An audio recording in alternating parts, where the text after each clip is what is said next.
My name is Emily, and I want to begin with a truth that shook my entire life. Victory can taste like ash when betrayal waits at home. I had just returned from Frankfurt after 6 exhausting days of negotiations. Every detail of that trip had drained me: the jet lag, the 9-hour flight, the endless back and forth with European partners. But I had done it. I had secured the expansion my firm had been chasing for 2 long years. My boss told me this deal would define my career. And as I drove toward my parents' house, suitcase in the trunk, I felt triumphant, powerful, unstoppable. The streets of Maplewood were bathed in golden light. The sun sank low, painting the familiar houses in amber hues. I thought of my mother's cooking, her inevitable insistence that I sit down for just one more helping. I smiled at the small comfort of family waiting at the end of a long journey. But that smile vanished when I pulled into the driveway. I clicked the garage remote, expecting the heavy door to rise and reveal the black Challenger I had left there for safekeeping. That car was more than a vehicle. It was my dream. 6 years of 70-hour weeks, 1,000 nights of sacrifice, a symbol of the respect I had clawed from life.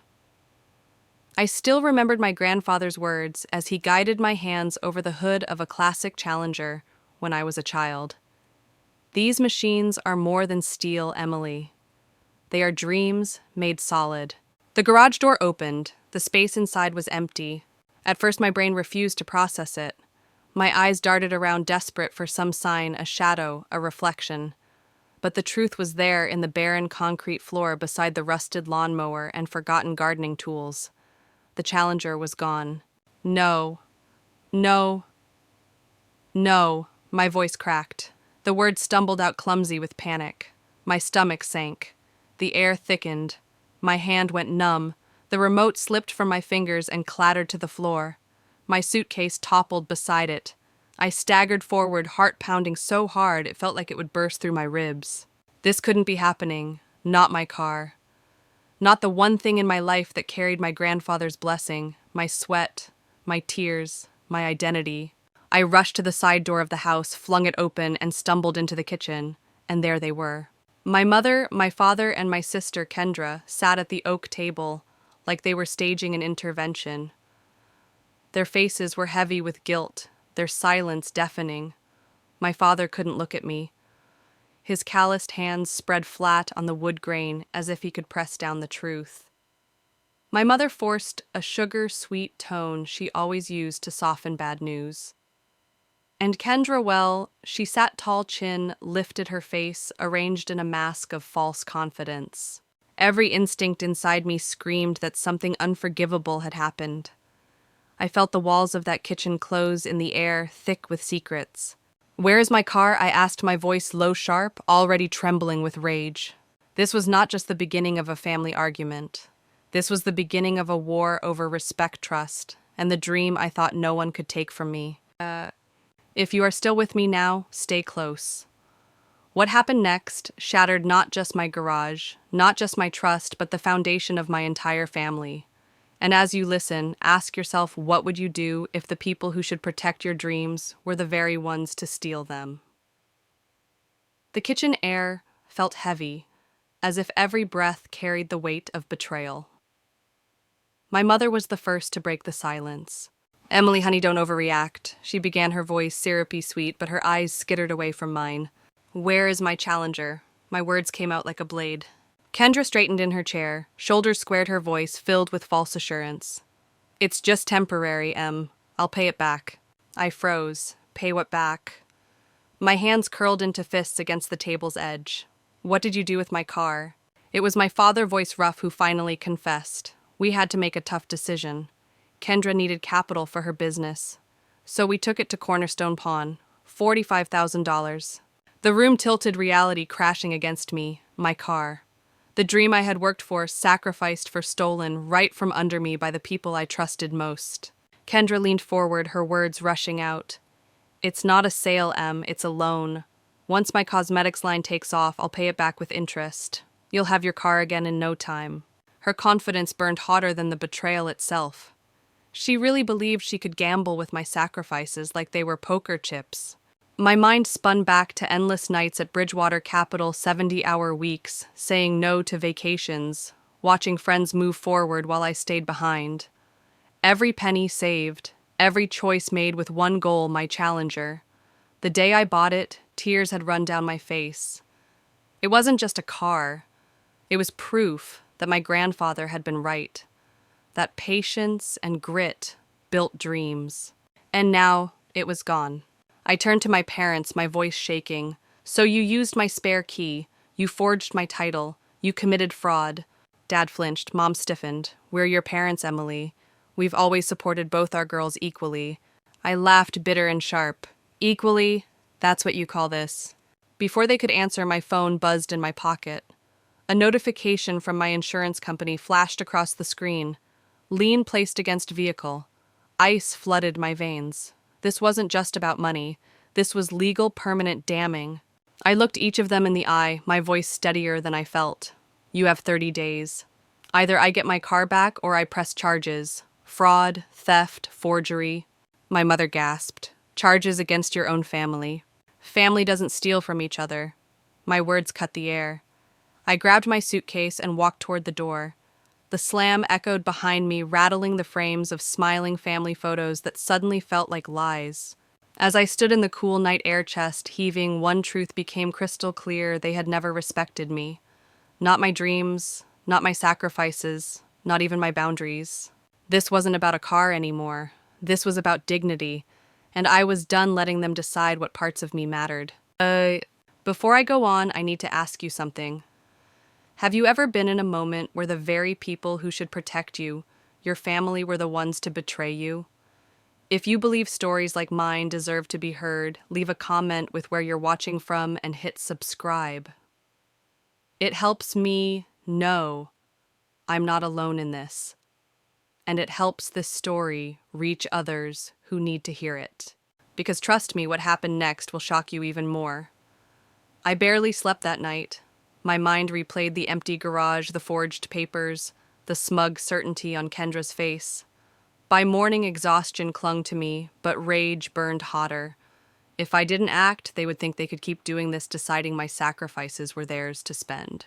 I drove straight to Cornerstone Pawn. The building smelled of desperation and stale air freshener.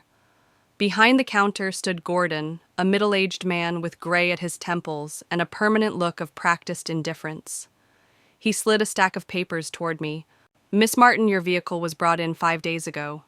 Loan amount $45,000. Fees are $3,000. Full repayment $48,000 by October 3rd. I flipped through the pages, and then I saw it.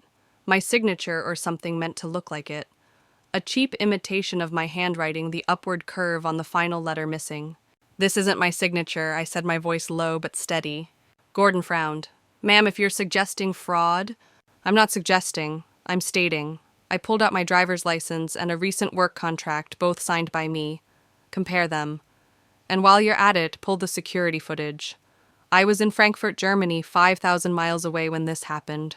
His manager appeared 20 minutes later, footage queued up, and there they were, my parents, my sister, smiling, handing over my title, signing my name as if it were theirs to use. "Miss Martin," the manager said gently, "this is criminal fraud. We can file a police report right now." The word police slammed into me. My throat closed. My parents could actually go to jail. For a long moment, I couldn't breathe. Finally, I whispered, "I need time to think." Back in my apartment, I pulled out an old photo album. Plastic sleeves held decades of proof. Kendra's 16th birthday, 40 guests, a professional photographer, a 3-tier cake. Flip the page, nothing for mine. I'd been working a part-time job saving for college. Flip again, Kendra's graduation, Dad rented a limousine. My college graduation, empty chairs, where my parents should have been. It hit me all at once, this wasn't just favoritism, this was a pattern. My dreams had always been negotiable. Hers had always been celebrated. The phone rang. Uncle Harvey's name lit up the screen. I answered, voice trembling. "I heard what happened," he said bluntly. "Your mother called trying to spin it like you're overreacting. But family doesn't steal. She's wrong. Don't let them convince you otherwise." Tears blurred my vision. Finally, someone saw it clearly. Aunt Patricia called next, her voice soft, pleading. They were just trying to help Kendra succeed. Gerald feels terrible. Can't you show some compassion? Compassion. For the people who forged my name, pawned my dream, and told me to be grateful I had plenty of money. The word twisted like a knife. Later that night, Jessica, my closest friend from work, showed up with Thai takeout. She took one look at me and said, "You look like hell." I laughed for the first time in days. Over spicy noodles, I told her everything. Her outrage was immediate. "Emily, this isn't just wrong. This is criminal. If anyone else stole your car, you'd press charges in a heartbeat. Why should family be different?" I had no answer, only a hollow ache where trust used to live. Let me ask you something. If this were you, if your own parents and sibling forged your signature, pawned your dream, and called it helping, what would you do? Would you call the police or give them another chance? Drop your thoughts in the comments because I truly want to know how others would handle a betrayal this deep. And stay with me, because the deeper I dug, the more their lies began to unravel. The more I thought about it, the clearer it became this wasn't a single act of betrayal. It was the latest chapter in a story my family had been writing for decades. I sat on the couch that night, the photo album still open on my lap. Every page screamed the same message: Kendra's dreams mattered, mine did not. I remembered being 16, watching her blow out candles on a cake taller than she was, surrounded by 40 friends, a professional photographer snapping every smile. That same year, my birthday had been a quiet evening after my shift at the mall, a store-bought sweater handed to me like an afterthought. I remembered my college graduation, my chest tight with pride as I crossed the stage, only to see empty seats where my parents should have been. Their flight had been canceled, though the weather was perfect. The next day, they made it to Kendra's dance recital. I remembered Christmas of 2018. Kendra stood beaming beside a shiny red Volkswagen wrapped in a bow.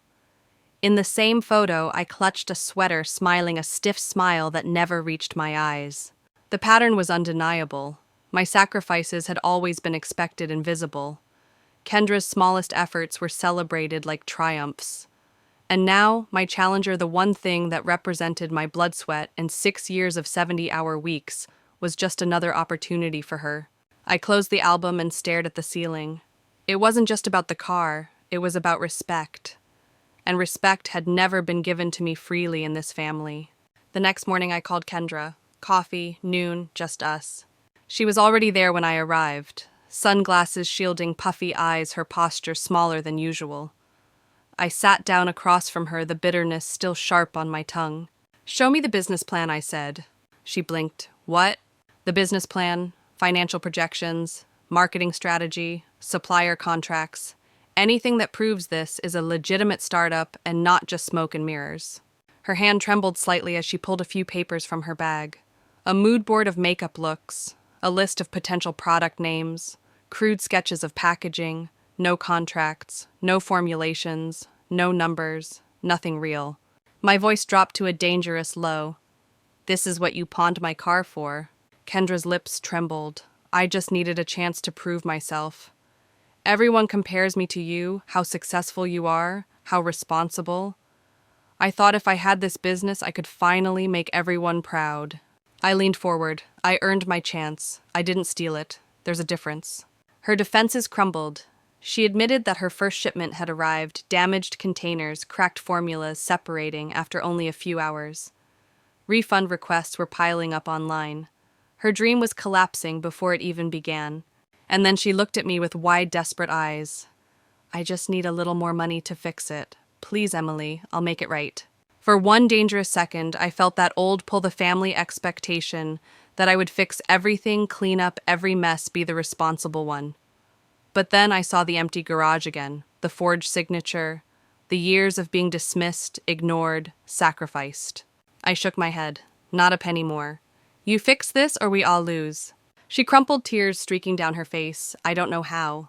I stood my chair, scraping the floor. "Then you'd better figure it out fast, because the clock is ticking." As I walked out of that cafe, the weight of generations pressed on my shoulders. But for the first time, I wasn't bending under it. I was standing tall, forcing them to face the consequences they had spent a lifetime shielding themselves from. This wasn't just about a failing business. It was about a family finally being forced to see me, not as a backup plan, not as the responsible one, but as a woman whose dreams mattered as much as anyone else's. And deep down, I knew the worst was still to come. I left that cafe with my pulse still racing. Kendra's tears haunted me, but I refused to let them weaken my resolve. For years, I had been the safety net the one expected to sacrifice so she could keep flying higher. But not anymore. This time, if she crashed, she would feel the ground. 10 days passed in a blur. Each one delivered a fresh reminder of how badly her empire was falling apart. On day 3, her suppliers refused more shipments after bounced payments. On day 5, angry customers demanded refunds in floods across her social media pages. On day 7, her business account was frozen. By day 10, she had barricaded herself in her apartment, refusing calls, her once vibrant feed gone silent. Meanwhile, I tried to focus on my own life. My desk at Bridgewater Capital was piled high with files from the Frankfurt acquisition, but the numbers blurred before my eyes. Every time I tried to project revenue streams, I saw only the empty space in my parents' garage, where my challenger should have been. The very deal that should have cemented my career now teetered at risk because betrayal was eating away at my focus. On Sunday, I pulled up to my parents' house in a rental car, deliberately parking at the curb instead of the driveway. A small act of rebellion, but it mattered. The smell of pot roast wafted from the kitchen. My father sat at the table, shoulders heavy, his weathered face drawn. My mother busied herself with china plates usually reserved for Christmas, her hands trembling as she arranged them. Kendra arrived last, sunglasses hiding her swollen eyes. She looked smaller than I had ever seen her, her usual strut replaced with a hesitant shuffle. We sat down to eat, silence hanging heavier than the food in front of us. Mom broke first. She reached across the table to pat Kendra's hand. "She's been having a hard time. Everyone fails sometimes." The words stabbed me. I set down my fork. My voice was calm, but sharp enough to cut. "This isn't about failure. It's about theft. You took something that wasn't yours and gambled it on a fantasy. You didn't just take a car. You took 6 years of my life. You took Grandpa's legacy. You took proof that all my sacrifices meant something." Dad's voice cracked as he tried to defend them. "We thought we were helping. We wanted her to have her chance." At my expense, I shot back. The air snapped between us like a live wire. The doorbell rang, breaking the tension. Dad opened it to reveal Uncle Harvey. His broad shoulders filled the doorway, his scowl sharper than ever. "What the hell were you thinking?" Gerald Harvey barked, stepping into the room. His eyes landed on me. "She called me. She told me everything. And she's right." My mother stiffened. "This is a family matter." "Exactly why I'm here," Harvey retorted. "Someone needs to speak for the member of this family you keep throwing under the bus." For the first time, my parents looked genuinely cornered. Their excuses withered under Harvey's glare.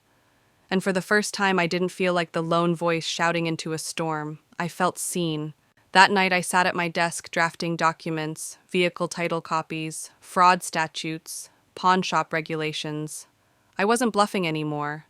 The next time we sat at that table, they would see in black and white just how close they were to prison. Before I continue, let me ask you this. Have you ever reached that breaking point where enough was enough, where you drew a line and finally forced people to respect it?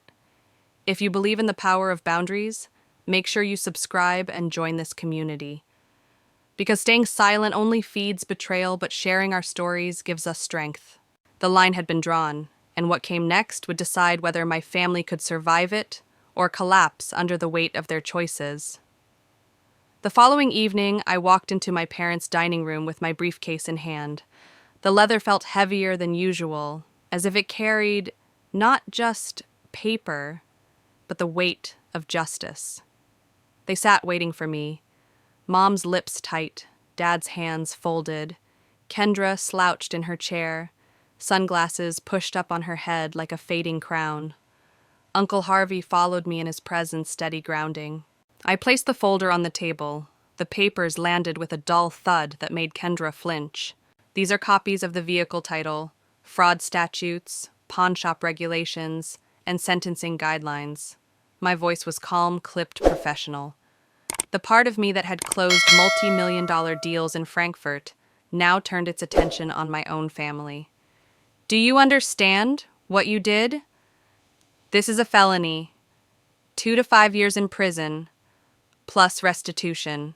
Mom's face went pale. Emily, you wouldn't. I don't want to, I admitted, but I will if you force me. For the first time, Dad's mask cracked. His eyes glistened. What have we done? To you, to us. He looked at me not with excuses, not with authority, but with something closer to shame.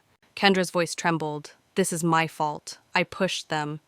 I told them it would be temporary, that you'd understand once my business took off. I never thought it would fall apart this fast. Her words landed like ash. I almost pitied her. Almost. But pity wouldn't buy my car back. Pity wouldn't erase the forged signature. Uncle Harvey leaned forward. So what's the plan? The pawn shop won't wait forever. I tapped the documents. We have 25 days left. After that, they auction the Challenger. We need $48,000. Silence followed, broken only by the hum of the refrigerator. Finally, Dad cleared his throat.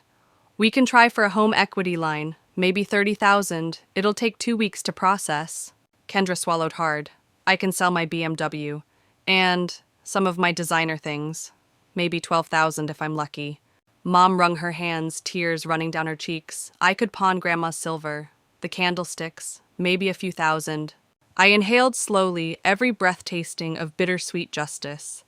I can put in $6,000 from my emergency fund. Harvey nodded. I'll loan $5,000, but only because Avery, he paused to look at me, shouldn't pay for this mess alone. The math was brutal. Even pooling everything, we'd be short. Worse, the pawn shop required $15,000 up front to delay the auction. We had to move fast. That night I lay awake staring at the ceiling. The betrayal was still raw, but for the first time I saw something different in my parents' eyes, fear, remorse, maybe even recognition. They were finally realizing what they had done, and they were finally carrying the weight of it with me, instead of dumping it all on my shoulders. Still, the path ahead was steep, treacherous. Every dollar meant another sacrifice. Every decision meant another crack in the family's foundation. As I closed my eyes, one thought pulsed through me like a drum beat. This wasn't just about saving a car. It was about reclaiming my dignity, about showing them that my boundaries were not negotiable. The countdown had begun. When I woke the next morning, my phone buzzed with an email from the pawn shop, a blunt reminder: auction scheduled October 3rd. Balance due in full. The clock was ticking louder than ever. I knew what had to happen next. They would sell their treasures, take on new debts, even work nights again. And for once, I wouldn't carry it all alone. But I also knew this truth: no amount of money could undo what had been broken. And I wasn't sure yet if saving the car would be enough to save the family. The following days felt like living inside a pressure cooker. Every call, every email, every knock on the door was another reminder that the clock was ticking. 25 days had never felt so short. Dad shuffled into the warehouse manager's office, knees aching with every step. Night shift, he said quietly, though his voice shook. I'll take it. The manager raised his brows. You haven't worked nights in 20 years, Gerald. Are you sure Dad signed the papers anyway? Pride swallowed body, already broken from decades of labor, yet he pushed himself back into the grind just to cover the interest. Meanwhile, Mom carefully wrapped Grandma's silver candlesticks in tissue paper, her hands trembling as she lowered them into a cardboard box. Those candlesticks had survived the Great Depression, had stood witness to 50 years of family Christmas dinners. Now, they were nothing but currency for desperation. The pawnbroker offered her $3,000 without a second glance. She walked away with a receipt in her pocket, and tears she tried to hide. Kendra, stripped of her glamour, stood in a boutique watching her prized Hermes scarves spread across the counter. They had once been her crown jewels Instagram props for a lifestyle she couldn't afford. The shop owner pursed her lips and said flatly, $8,000 for the lot. Kendra's jaw tightened, but she nodded. Pride was a luxury she could no longer afford. And me, I worked double picking up extra accounts at Bridgewater, clawing toward a performance bonus that had suddenly become a lifeline. The exhaustion was bone deep, but the thought of losing that Challenger again lit a fire inside me. That car wasn't just mine. It was my grandfather's voice echoing through the years.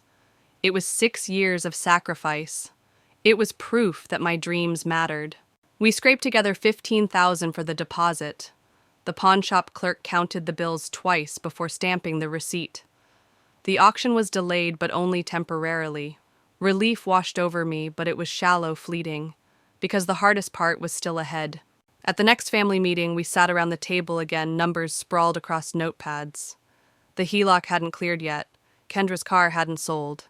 Every day felt like a gamble, and the odds weren't on our side. Silence fell heavy until Uncle Harvey cleared his throat. You all see what's happening, right?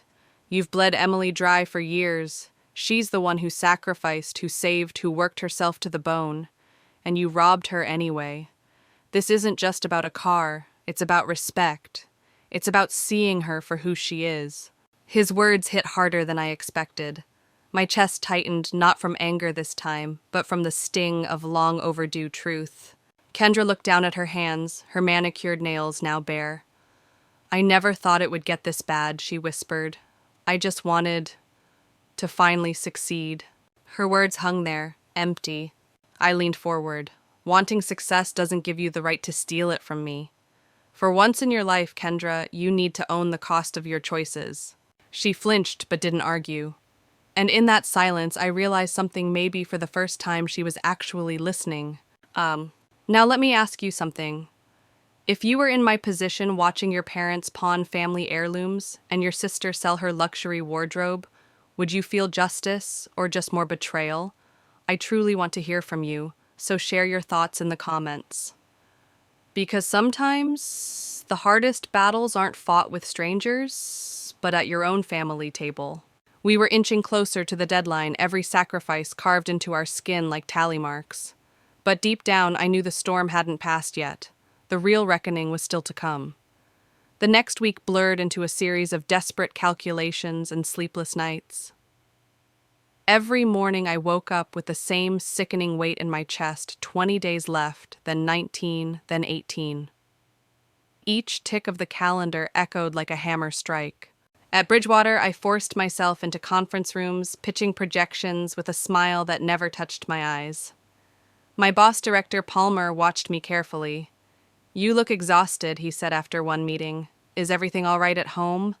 I lied with practiced ease. Everything's fine. You'll have the numbers by 4. My voice tasted bitter. But what else could I say that my family had committed fraud against me? That the Challenger, the one thing I owned outright, was hanging by a thread. At night I drove by Cornerstone Pawn.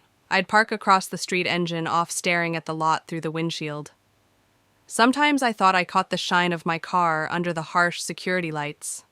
Sometimes I imagined someone else behind the wheel, testing the growl of the engine, not knowing what it meant to me.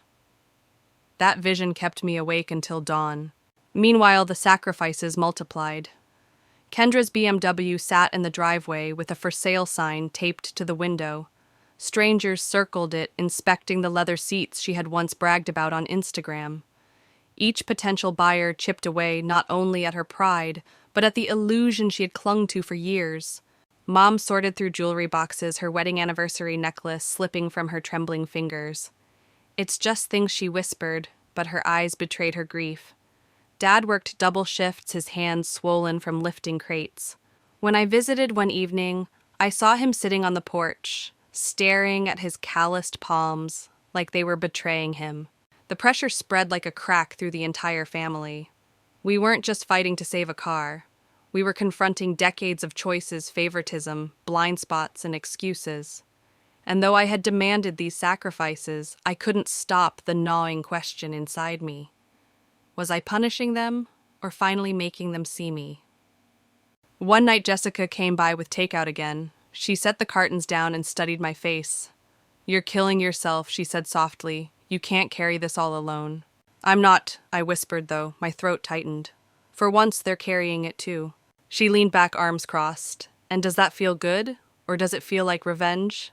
Her words lingered long after she left. I didn't know the answer. Maybe it was both. As the days fell away, I felt the stakes sharpen. This wasn't just about $48,000.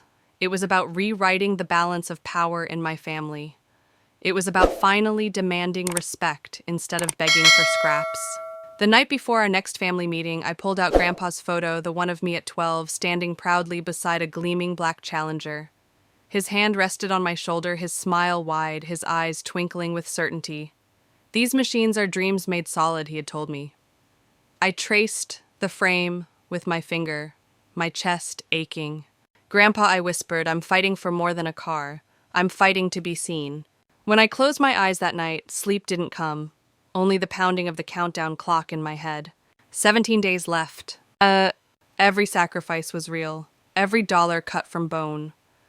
But as I would soon learn, money wasn't the only thing this battle demanded. The true test of loyalty, of courage, of boundaries was waiting just around the corner. 17 days. That number carved itself into my mind like a countdown to execution. Each sunrise brought more anxiety, more tension, and the gnawing reminder that we still didn't have enough. By the time Sunday rolled around, I walked into my parents' house with a folder tucked under my arm.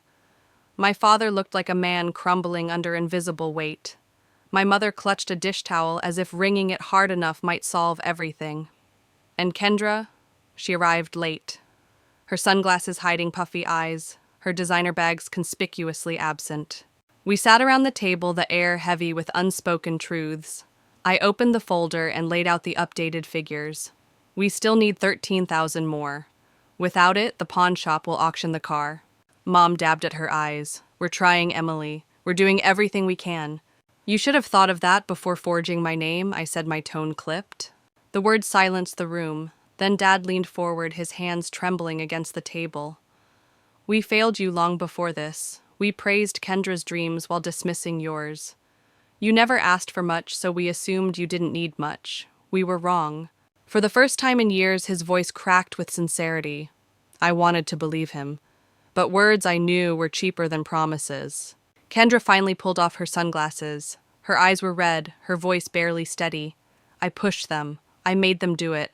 I thought I could make everyone proud finally if I proved I could succeed. But everything fell apart. And now you're paying for my mistake. I studied her. For once there was no arrogance in her voice, no entitlement in her tone, only defeat. "We all pay for choices," I said quietly. "The difference is you've never had to pay before, until now." Uncle Harvey, sitting at the end of the table, broke the silence. "You're out of time for excuses. The pawn shop doesn't care about tears. They care about money. So what's it gonna be?" Plans tumbled out in fragments. Dad's home equity line might cover 30,000, but the bank dragged its feet. Mom considered selling her pearl necklace. Kendra swore she'd sell her car, her wardrobe, anything left of her failed empire.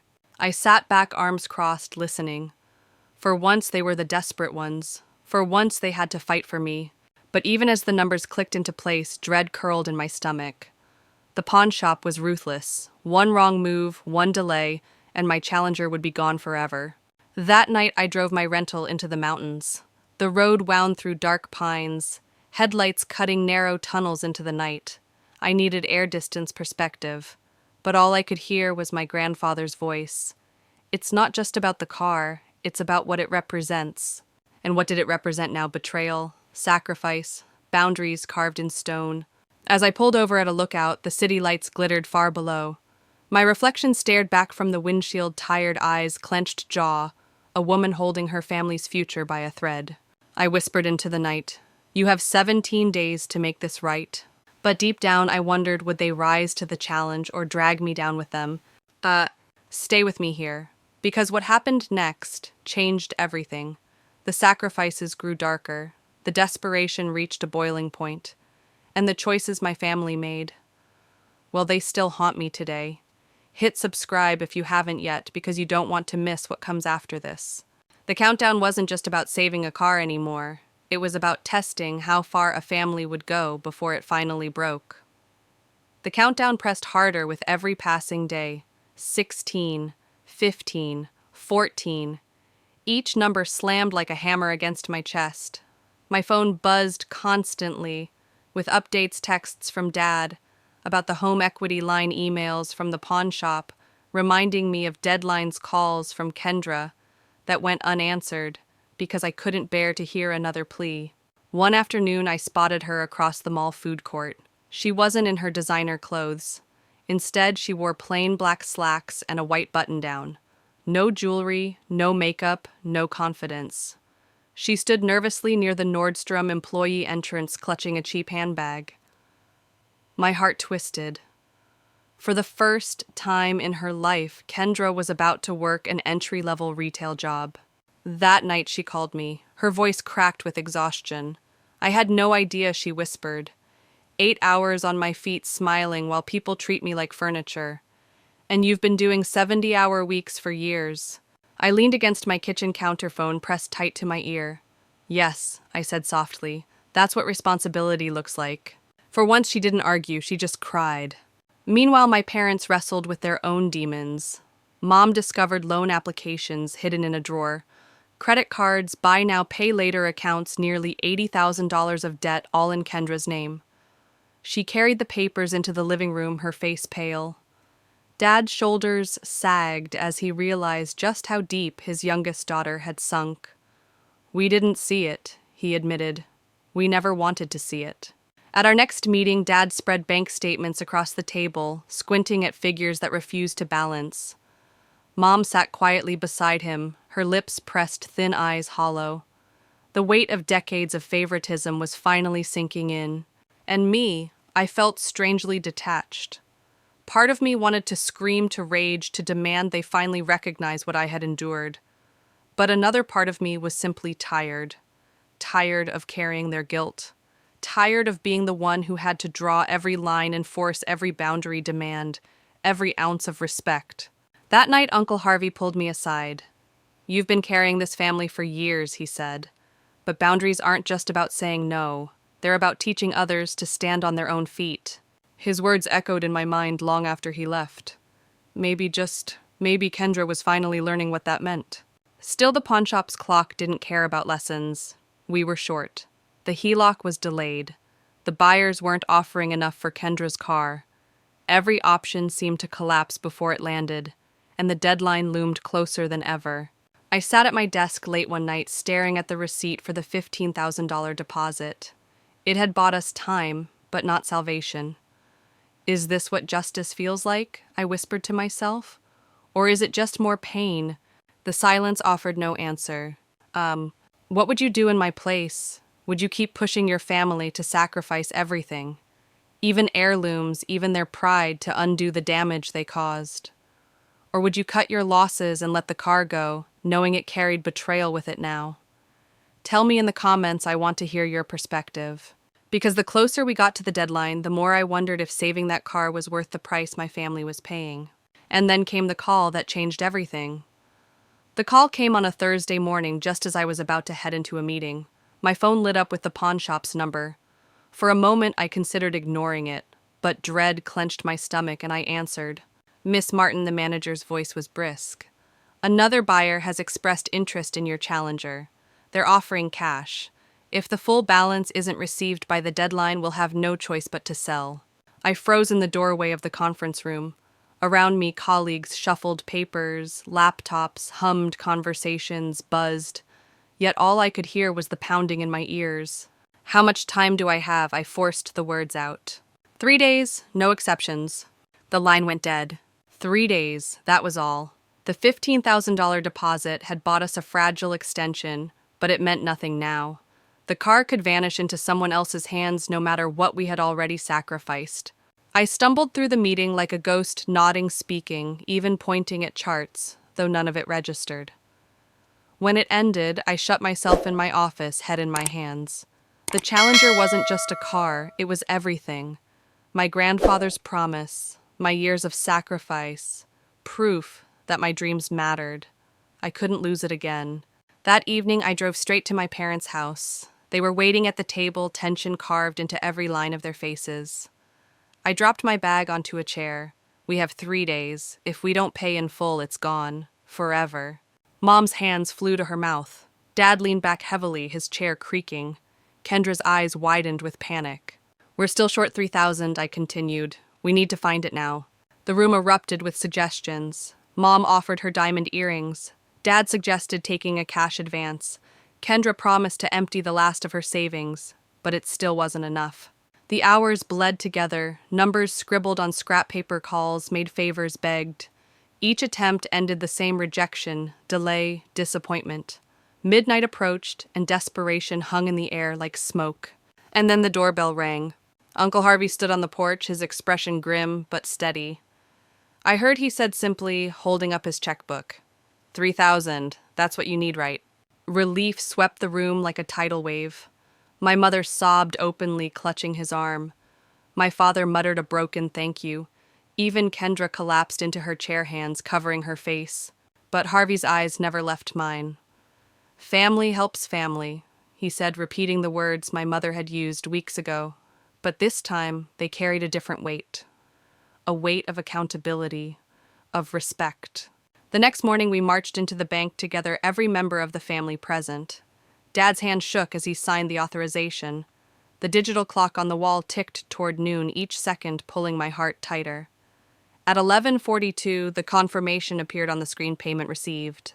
We had done it. Against all odds, through sacrifice and shame and sleepless nights, we had gathered every penny. Later that afternoon, I stood in front of Cornerstone Pawn, receipt in hand.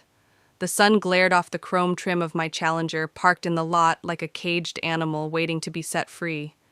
Inside, the clerk slid the keys across the counter along with the title. All square, he said. I picked up the keys, their cold metal digging into my palm. My throat tightened. Tears blurred my vision. The rumble of the engine filled the air as I turned the ignition, vibrating through the seat, through my bones. It should have felt like triumph. Instead, it felt hollow. Because though the Challenger was back, something inside me had been altered forever. The car was mine again, but the real question loomed larger than ever. Could my family ever truly be forgiven? Driving the Challenger home should have been the sweetest moment of my life. The sun reflected off the glossy black paint, the engine purred like a living heartbeat, and the keys jingled in my palm with a weight I thought I'd never feel again. But instead of triumph, there was an ache in my chest that no amount of horsepower could drown out. Because reclaiming the car didn't erase the betrayal. When I pulled into my apartment's lot, neighbors stopped to stare, admiring the machine. I managed a polite wave, but inside I felt like a fraud. Yes, the car was mine again, but only after selling heirlooms, draining accounts, working double shifts. Every mile carried the price of sacrifice carved into my family's bones. 3 days later, a text from my mother arrived. Sunday dinner, 5 o'clock. Your father's grilling steaks. My first instinct was to decline. The thought of sitting at that table again, pretending we were a happy family, made my stomach turn. But part of me knew this confrontation couldn't be delayed forever, so I replied, I'll be there. Sunday came bright and warm. The Challenger's growl echoed down Maple Street as I turned into the driveway. Dad stood by the grill spatula, frozen mid-flip, staring at the car like he was seeing a ghost. Mom appeared in the doorway, twisting a dish towel in her hands. Dinner was a quiet war zone. Forks scraped plates. Kendra pushed food around without eating. No one dared mention the car parked outside.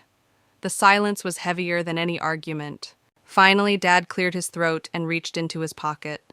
His hands trembled as he unfolded a sheet of paper. Emily, he began, his voice formal. I prepared something I need to say.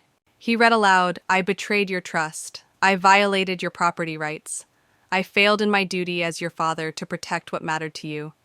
Each line was stiff but sincere. His eyes flicked between the paper and my face, desperate for forgiveness. Mom reached across the table, tears spilling. Please forgive us, sweetheart. We were wrong, so terribly wrong. And then Kendra straightened her voice, shaky but determined. I've been working at Macy's for 3 weeks. I've created a budget plan. I'll repay every cent I owe you. It'll take time, but I'll do it. She slid a small notebook across the table. Inside were numbers, pay stubs, payment plans, nothing glamorous, but for the first time, real. I set my napkin down. My voice was calm. Healing takes time. Trust isn't rebuilt overnight. Their relief was visible, but none of them smiled. They understood this wasn't forgiveness, it was the beginning of accountability. Later that night, I sat in my apartment staring at the folder of documents forged, signatures, pawn receipts, bank statements. Evidence strong enough to press criminal charges. My phone buzzed with a reminder of the lawyer's appointment I had scheduled weeks ago. The choice loomed larger than ever. Should I take them to court, forcing them to face the full weight of the law? Or should I settle for something else? Something binding but not destructive? And this is where the story takes a sharp turn. What happened next didn't just reshape my relationship with my family, it redefined it forever. If you think you've heard the worst of it, stay close. The next revelation will leave you stunned.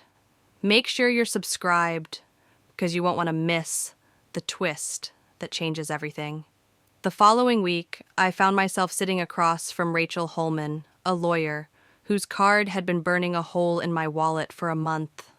Her office was neat bookshelves lined with leather-bound volumes, family photos and matching frames on her desk. She adjusted her glasses, scanning the stack of documents I had handed over pawn shop receipts, forged signatures, financial statements. "You have a strong case," she said finally. "Title fraud, identity theft. Your parents could face prison time." The words landed like a punch. I had known this was criminal, but hearing it laid out so plainly made my throat tighten. "What are my other options?" I asked quietly. Rachel leaned back in her chair. "We can draw up a formal repayment agreement, legally binding with interest. It holds them accountable without pursuing criminal charges." I sat in silence, staring at a photo on her desk, her smiling children, 3 generations in matching sweaters. My chest ached. I didn't want my family destroyed. But I also couldn't allow what they did to go unanswered. By Sunday, we gathered again around my parents' dining table. Uncle Harvey sat beside me, his presence solid and unyielding. My parents looked nervous, Kendra pale but determined. I slid the contract across the table. "Monthly payments, 2 years. With interest," I explained. Dad's hand shook as he signed, but his eyes met mine without flinching. "We'll honor this, Emily. Every term." The shift in power was undeniable. For the first time in my life, my boundaries weren't just words easily dismissed. They were ink on paper, enforceable by law. My family had no choice but to respect them. Kendra pulled her checkbook from her purse, scribbling the first small payment. "I'll send $300 each month," she said, her voice soft. "It's not much, but it's consistent." I studied her. The arrogance was gone. The entitlement stripped away.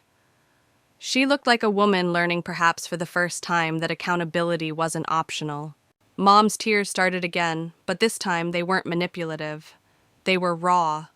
She whispered, "We were wrong, sweetheart. We thought helping Kendra meant sacrificing you. But we see it now. We see you." Uncle Harvey placed a hand on my shoulder. "Sometimes respect has to be enforced before it can be freely given," he murmured. For the first time in weeks, I exhaled. Not in relief because the scars remained, but in recognition. The balance had shifted. I wasn't just the responsible daughter anymore. I was the one holding them accountable. If you've been following my story this far, I want to pause here. Do you believe I did the right thing, choosing a repayment agreement instead of pressing charges? Subscribe and join this community because sharing these dilemmas together makes us stronger. And tell me your thoughts. Would you have forgiven or would you have pursued the law? Because what came next would show just how much accountability can change a family or expose the cracks that will never heal. The ink on those contracts was barely dry before the real test arrived. It came not in my apartment or my parents' dining room, but at the extended family reunion a few weeks later. Barbecues, sizzling kids running through sprinklers, tables sagging under the weight of potato salad and pies. It should have been a celebration. But beneath the laughter was tension, sharp enough to cut glass. Aunt Patricia was the first to corner me. Glass of wine in hand, her words slid out with practiced sweetness. "Emily, dear, everyone makes mistakes. You've made your point. Time to let it go." Before I could answer, Uncle Harvey appeared at my side like an oak tree planted firmly in the ground. His voice rumbled low but steady, no minimizing Patricia. They need to own what they did, every bit of it. The conversation caught the attention of others. Heads turned, conversations hushed. Suddenly, the backyard wasn't filled with idle chatter, it was a courtroom. And then, to my surprise, Kendra stepped forward. Her shoulders trembled, but her voice carried. I manipulated Mom and Dad. I played on their favoritism. But they chose to betray Emily. We're all accountable. Gasps rippled through the crowd. Aunt Patricia's mouth opened and closed like a fish. Cousin Mike gave me a solemn nod, his eyes shining with something that looked like respect. For the first time in years, truth cut through decades of excuses and enabling. That night I drove home in silence. The Challenger's engine purred, but my thoughts roared louder. Public acknowledgement changed something. My family could no longer sweep it under the rug. The entire extended clan now knew the truth, and that meant no more pretending. Days later, I visited my parents. Dad led me to the garage, his expression unreadable.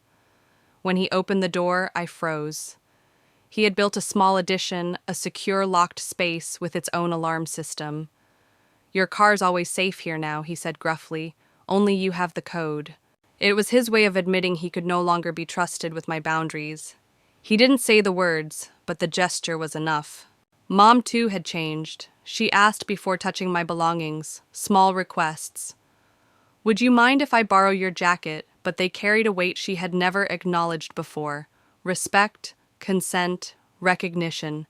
And Kendra, she sent me her first payment, $300. It wasn't much against $48,000, but the consistency mattered more than the amount. Her wardrobe was simple now, her apartment tiny. She showed me a spreadsheet she had built, careful budgets, plans for repayment, proof that she was finally learning what it meant to earn instead of take. Yet even with these shifts, the scars remained. The Challenger gleamed in the sunlight, but every time I ran my hand along its chrome, I felt both pride and pain. It had been the currency of betrayal and the symbol of my reclamation. Uncle Harvey's words echoed in my head. Sometimes respect has to be enforced before it can be freely given. And he was right, but forcing respect came with a cost. Because while I had reclaimed my dream, I had also lost something else, the illusion of perfect family harmony. That fantasy was gone forever. The story should have ended there, with contracts signed and lessons learned. But life has a way of testing boundaries again, just when you think you've secured them. And the next test would prove whether my family's transformation was real or just another performance. 1 year later, I found myself back on the open mountain roads of Colorado, the Challenger roaring beneath me like a loyal beast finally freed. The Rockies stretched out in golden light, and for the first time in what felt like forever, I could breathe. The air was sharp, pure, and untainted by the heaviness of betrayal. So much had changed since that day I discovered the empty garage. My parents were different now, cautious, almost reverent. Mom no longer assumed my belongings were hers to touch. Even the smallest requests came with a simple but powerful phrase. Would you mind? Dad had built a secure addition to the garage, complete with its own alarm system, and handed me the only code. That alone spoke volumes. And Kendra. She wasn't the same sister who once pawned my dream for a fantasy. She worked long shifts at Macy's, sometimes calling me late at night to vent about aching feet or difficult customers. She still sent her $300 payments each month, small steps, but steady ones. When she showed me her new budget spreadsheet, her eyes lit up not with entitlement, but with pride. Earning something feels different than being handed it, she told me quietly. For once, I believed her. Still, the scars remained. Every time I touched the steering wheel, I remembered how close I came to losing it all. The Challenger had once been pure joy. Now it carried layers of memory, pain, sacrifice, resilience. But as the months passed, I learned to live with both truths. Joy could coexist with scars. One afternoon, Uncle Harvey rode shotgun as we carved through the winding roads. His weathered hand patted the dashboard appreciatively. Your grandfather would be proud, he said, not just of the car, but of the woman you've become. His words settled deep in my chest, because he was right. I hadn't just reclaimed a car, I had reclaimed myself. I had forced my family to see me, to respect me, to treat my boundaries as unshakable. Later that week, I stood at a mountain overlook, the valley sprawling beneath me, trees stretching toward distant peaks. I turned off the engine and sat in the quiet. In my hands was a framed photo of Grandpa smiling beside that classic Challenger, his arm around a younger me. I remembered placing fresh flowers at his grave, whispering, "I understand now." Some dreams cost more than money. And as I volunteered with a group of young women in a finance class, I repeated his wisdom. I told them how to protect what matters, how to say no when giving becomes harmful, how to draw boundaries no one could cross. When one girl admitted her mom had sold her dad's tools to pay for her sister's dance lessons, I handed her my keys for a moment, let her sit behind the wheel. Her eyes sparkled with the same awe I had once felt. "Dreams need protecting," I told her, "and so do you." The sun dipped behind the mountains as I steered the Challenger back onto the open road. The future unfolded before me like asphalt stretching into infinity. I had lost the fantasy of a perfect family, but in its place I had built something better: authentic, respect, unshakable boundaries, and the freedom to finally enjoy the dream I had fought for since childhood. If you've stayed with me to the end, thank you. Stories like this aren't just about cars or contracts. They're about learning when to fight, when to draw the line, and when to reclaim yourself. And if you want to hear more stories of betrayal, revenge, and redemption, make sure you subscribe and watch the next video. Because sometimes the only way to protect your dream is to confront the people closest to you, and the lessons don't stop here. A year has passed since the storm, and I finally feel the calm after it. The Challenger rests safely in the secure garage my father built with his own hands, a quiet gesture of remorse and respect. Only I know the code, and that small fact speaks louder than 1,000 apologies ever could. My mother has softened too. She now asks before borrowing even the simplest things. That humility may seem small, but for me it is monumental. It tells me she finally sees me as someone with boundaries worth honoring. Kendra continues to work her retail job, living in a small apartment, without the luxury she once flaunted. Every month, like clockwork, she sends $300. It's not the size of the payment that matters, it's the consistency, the accountability. Her eyes shine with pride, now, not entitlement, when she shows me her budget spreadsheet. And me, I find peace in the open road. When I drive through the mountains with the windows down, I no longer feel the heaviness of betrayal pressing against my chest. Instead, I feel free. I feel the truth my grandfather tried to teach me long ago. Dreams are more than possessions. They are proof of resilience, of dignity, of the strength to stand tall even when those closest to you try to pull you down. Boundaries cost me the fantasy of perfect family harmony, but they gave me something better: authentic respect, stability, and a future built on trust that is earned, not assumed. As I watch the sun dip behind the peaks, I whisper to myself, this is mine. Not just the car, not just the dream, but the life I fought to claim. And for the first time, that truth feels enough.